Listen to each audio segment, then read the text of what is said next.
First question, professor K Nageshwar తన వ్యాఖ్యలకు సంబంధించినటువంటి సోర్స్ చెప్పారు. మరి సోర్స్ ఎందుకు చెప్పలేదు, ఆయనకి ఎక్కడి నుంచి వచ్చిందని ఎదురుదాడి ప్రారంభించారు. ముందుగా మనం ఒకసారి విజయబాబు గారితో మాట్లాడదాం. విజయబాబు గారు, ప్రొఫెసర్ కె నాగేశ్వర్ తన వ్యాఖ్యలకు సంబంధించినటువంటి సోర్సు చెప్పారా లేదా? ఒక జర్నలిస్టు లేదా ఒక అనలిస్టు తను సేకరించినటువంటి వార్తలకు సంబంధించినటువంటి సోర్స్ బయట పెట్టాల్సిందేనా? ప్రస్తుతానికి ఆ సమాధానం చెప్పే ముందు ప్రస్తుత పరిస్థితులు చూస్తా ఉంటే శ్రీశ్రీ చెప్పినటువంటి మాటలతో ముందు నేను ప్రారంభిస్తా. 2 రెళ్ళు 4 అంటే జైళ్లు నోళ్లు తెరుచుకునేటువంటి ప్రభుత్వాలు ఇవి. నిజం మాట్లాడేవాడిని సర్కారు శిక్షించే కాలం ఇది. గూండాలు గండ్రాళ్ళు విసిరే వీధుల్లో గుండెల మీదే ఇప్పుడు న్యాయం నడుస్తోంది. నిజం అడిగిన వాడికి అభియోగాలే బహుమతులు అవుతున్నాయి. ప్రశ్నించే గొంతుకలన్నిటినీ ఈ ప్రభుత్వాలు గొలుసులతో కట్టేస్తున్నాయి. మీడియా స్వేచ్ఛ, డిజిటల్ నియంత్రణ, సోషల్ మీడియా పర్యవేక్షణ, యూట్యూబర్లపై కేసులు, ఫేక్ న్యూస్ అని చెప్పే పేరుతో ఈ చట్టాలు, ఇలాంటివి అర్థం పర్థం లేనటువంటివన్నీ కూడా చూస్తా ఉంటే ప్రజాస్వామ్యం పట్ల ప్రశ్నించే గొంతుకులన్నీ వణికిపోతున్నటువంటి ఈ ప్రభుత్వాలు కొంగొత్త భాష్యాలు చెప్తున్నటువంటి పరిస్థితి. భారత రాజ్యాంగానికి కొంగొత్త ఇవన్నీ చెప్తా ఉన్నాయి. ఆ క్రమంలోనే ఈ జర్నలిస్టులకి ప్రధానమైనటువంటిది ఏంటంటే న్యూస్ సోర్స్. అసలు న్యూస్ సోర్స్ అనేటువంటిది లేకుండా జర్నలిజమే లేదు చెప్పాలంటే. కేవలం హ్యాండ్ అవుట్స్, పత్రికా ప్రకటనలు ఇస్తే అది జర్నలిజం కాదు. కాబట్టి protection of swords is one of the basic conditions of the press freedom అనేటువంటిది ఇక్కడ మనం ప్రధానంగా గమనించాలి. మరి జర్నలిస్టులకి సోర్స్ ని రక్షించే నైతిక హక్కు ఉందా అంటే ఖచ్చితంగా ఉంది. వాళ్ళు ప్రాణాలకి తెగించి మరి సాహసోపేతంగా ఆ న్యూస్ సోర్సెస్ అన్ని కూడా తీసుకొచ్చినప్పుడు ఈ ప్రొటెక్షన్ ఆఫ్ సోర్స్ అంటే వార్త ఇచ్చినటువంటి వ్యక్తుల యొక్క వివరాలను గోప్యంగా ఉంచడం అనేది జర్నలిజంలో ఒక ముఖ్యమైనటువంటి సూత్రంగా భావిస్తారు, నైతికతగా భావిస్తారు, జవాబుదారీతనంగా భావిస్తారు, కమిట్మెంట్ గా భావిస్తారు. This is called journalism. అయితే ఇక్కడే ఒక పాయింట్ ఏంటంటే మరి ఎందుకు వీళ్ళు చేస్తున్నారంటే భారతదేశంలో ప్రత్యేకమైనటువంటి ఒక షీల్డ్ లా అమెరికాలో లాగా ఉందా అంటే అమెరికా లాంటి దేశాల్లో షీల్డ్ లాస్ అయితే ఉన్నాయి. కానీ అక్కడ సోర్స్ ని రివీల్ చేయమని చెప్పని బలవంతం చేసేటువంటి పరిస్థితులు 99.5% లేవు. మరి భారతదేశంలో ఏంటి అన్నట్టయితే సోర్స్ ఆఫ్ ప్రొటెక్షన్ అనేటువంటి దానికి ప్రత్యేకమైనటువంటి చట్టం లేదు. కానీ మళ్ళీ ఖచ్చితంగా మనకు ఆ సోర్స్ ఆఫ్ ప్రొటెక్షన్ ఉందని కూడా చెప్పాలి.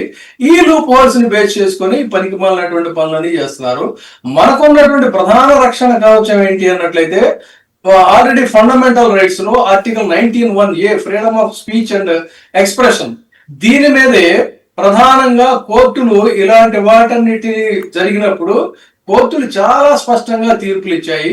మీడియా స్వేచ్ఛ అనేటువంటిది సిద్ధాంతాల మీద ఆధారపడి ఉంటుంది. అయితే పోలీసులు మరి సోర్స్ చెప్పమని చెప్పని అడగవచ్చా అంటే వాళ్ళు ఎప్పుడు అడగవచ్చు అన్నప్పుడు ఇక్కడ చాలా జాగ్రత్తగా గమనించాలండి. ఇది ప్రధానంగా సోర్సెస్ మీరు చెప్పొచ్చా అని అంటే ఎప్పుడు వాళ్ళు పోలీసులు అడగాలంటే అఫీషియల్ సీక్రెట్స్ యాక్ట్ ని ఉల్లంఘించినప్పుడు, నేషనల్ సెక్యూరిటీకి సంబంధించి విఘాతం కలిగించినప్పుడు, టెర్రరిజానికి సంబంధించిన వాటిల్లో వీళ్ళ ఇన్వాల్వ్మెంట్ ప్రత్యక్షంగా గానీ పరోక్షంగానే ఉన్నప్పుడు, సెడేషన్ లాంటి ఎలిగేషన్స్ ఉన్నప్పుడు, క్లాసిఫైడ్ లీక్స్ దేశ భద్రతకి సంబంధించి ఉన్నప్పుడు, క్రిమినల్ కాన్స్పిరసీ పెద్ద ఎత్తున చేస్తున్నప్పుడు అప్పుడు మాత్రమే పోలీసులు సోర్స్ గురించి ప్రశ్నించాలి. అంతే తప్ప మిగతా అప్పుడు ఆ సోర్స్ గురించి ప్రశ్నించే అవకాశం లేదు. కానీ ఇక్కడ మనకి ఈ షీల్డ్ లా లేకపోవటం వల్ల వీళ్ళు ఏం చేస్తున్నారంటే దీన్ని సోర్స్ ఆఫ్ కాన్ఫిడెన్షియాలిటీని, ఆ నైతిక హక్కుని కూడా వీళ్ళు ఉల్లంఘిస్తున్న పరిస్థితుల్లో మనకు ఉన్నటువంటి అతిపెద్ద మనకున్న సోర్స్ ప్రొటెక్షన్ ఏంటి అన్నట్లయితే న్యాయస్థానాలు. సోర్స్ ఆఫ్ ప్రొటెక్షన్ అనేటువంటిది ప్రజాస్వామ్యానికి అవసరం అని చెప్పని సాక్షాత్తు కోర్టులే అనేక సందర్భాల్లో మెన్షన్ చేశాయి. కోర్టు అవసరాన్ని భావిస్తే జర్నలిస్టుని డిస్క్లోజ్ చేయమని ఇందాక నేను చెప్పినటువంటి అంశాలు అంటే దేశ భద్రత, తీవ్రమైన నేరాలు, ఉగ్రవాద దర్యాప్తు, భారీ హత్యలు, భారీ అవినీతి కుట్ర లాంటి సందర్భాల్లో మాత్రమే వాళ్ళు అడుగుతారు, కోర్టులు కూడా సపోర్ట్ చేస్తాయి. బట్ ప్రాక్టికల్ గా ఉన్నప్పుడే ఇప్పుడు ఈ మధ్య ఏం చేస్తున్నారంటే డైరెక్ట్ గా ఎవరిలోకి కార్యాలయాల్లోకి చొరబడతాం, అది పెద్ద సాక్షి లాంటి కార్యాలయాలైనా సరే డైరెక్ట్ గా వీళ్ళకి ఏదో సంబంధించిన వాకింగ్ త్రూ లాగా వెళ్ళిపోవటం, ఫోన్లు, ల్యాప్టాప్లు ఇవన్నీ స్వాధీనం చేసుకోవటం, డిజిటల్ ఫోరెన్సిక్ టెస్టులు చేయటం, వాట్సాప్ కాల్స్, ఈమెయిల్ ట్రైల్స్ అన్ని వెతికేయటం ఎడాపెడా, అంటే ఫండమెంటల్ ప్రైవసీకి వైలేషన్ ఆఫ్ ప్రైవసీ ఇవన్నీ జరుగుతున్నాయి. మరి ఇలాంటి పరిస్థితుల్లో కోర్టులు ఏం చేసినాయి అంటే, హైకోర్టు కానీ, సుప్రీం కోర్టు కానీ, ప్రెస్ కౌన్సిల్ కానీ, హ్యూమన్ రైట్స్ బాడీస్ కానీ ఇవన్నీ కూడా సోర్స్ కాన్ఫిడెన్షియాలిటీకి అనుకూలంగా తీర్పులు ఇచ్చాయని ఇక్కడ ప్రధానంగా గమనించాలండి. అనేకమైనటువంటి కేసులు, ముఖ్యమైనటువంటి ల్యాండ్ మార్క్ కేసెస్ ఏంటంటే ఇప్పుడు జరిగే ప్రతి కేసుకి రెఫరెన్స్ అవుతుంది. ముఖ్యంగా Indian express news papers versus union of India, ఈ కేసు జరిగినప్పుడు నేను ఇండియన్ ఎక్స్ప్రెస్ లోనే ఉన్నాను. ఈ సోర్స్ ఆఫ్ ప్రొటెక్షన్ మీద నేరుగా కేసు లేకపోయినా కూడా భారతదేశంలో ప్రెస్ స్వేచ్ఛకి ఇది అత్యంత కీలకమైనటువంటి జడ్జిమెంట్. ఇది సుప్రీంకోర్టు అప్పుడు ఏం చెప్పిందంటే, పత్రికా స్వేచ్ఛ అనేటువంటిది ప్రజలకు సమాచారం అందించే రాజ్యాంగ హక్కుతో ముడిపడి ఉందన్న. ఎంత పెద్ద కామెంటో చూడండి ఇది. అంటే ఇంకోటి కూడా చెప్పింది, ఇప్పుడు మీడియా, ఇది చాలా గమనించాలి, మీడియా అంటే కేవలం వ్యాపారం కాదు, ప్రజాస్వామ్యానికి అవసరమైన వ్యవస్థ, ప్రజలకు సమాచారం రావాల్సిందే అని కూడా కోర్టు స్పష్టం చేసింది. కానీ ఇప్పుడు దురదృష్టవశాత్తు మీడియా అంటే స్టూడియోలు కట్టుకోవడానికి, పవర్ హౌస్లు తెచ్చుకోవడానికి, వాటి video, that is not called media in the eyes of, in the looks of judiciary. అది వేరే విషయం అనుకోండి. కాబట్టి ఇక్కడ మనం ప్రొఫెషనల్ జర్నలిజం చెప్పుకుంటున్నాం. దీంట్లో ల్యాండ్ మార్క్ జడ్జిమెంట్స్ నేను మీకు 3 ఉదాహరిస్తాను.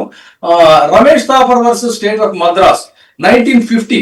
Ramesh Thapar versus state of Madras 1950లో భారతదేశంలో ఫ్రీడమ్ ఆఫ్ ప్రెస్ అనేటువంటిది చాలా కీలకమైనటువంటి తీర్పు.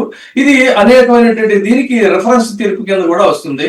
అప్పుడు చేసినటువంటి కామెంట్ ఏంటంటే, పత్రికా స్వేచ్ఛ లేకపోతే ప్రజాస్వామ్యం బలహీనపడుతుంది.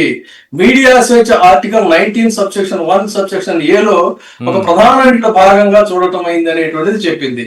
ఇక సోర్స్ ఆఫ్ కాన్ఫిడెన్షియాలిటీకి ఈ జడ్జిమెంటే పునాదైంది.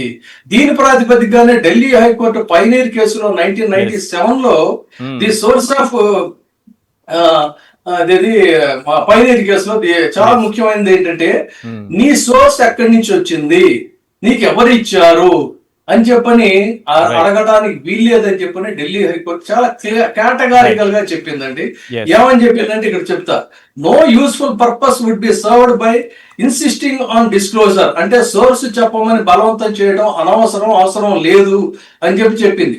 ప్రజా ప్రయోజనం దృష్ట్యా సోర్స్ కి ప్రొటెక్షన్ ఇవ్వాలి అని దాని ఇంపార్టెన్స్ కూడా ఇచ్చింది.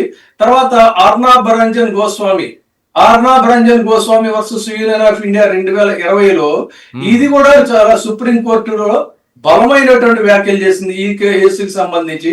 And informed society is essential to democracy అంది. చాలా చూడండి, and informed society is essential to democracy అంటే ప్రజలకు సమాచారం అందేదే ప్రజాస్వామ్యానికి చాలా అవసరం. కాబట్టి మీడియా స్వేచ్ఛ ఇలాంటి పరిస్థితుల్లో కూడా కట్టడి చేయరాదు అని చెప్పింది. ఇంకొకటి చెప్తాను, press council of India act section 15 subsection 2 ఇది కూడా జర్నలిస్టులకు రక్షణ ఇచ్చేటువంటి ఒక ప్రస్తావన.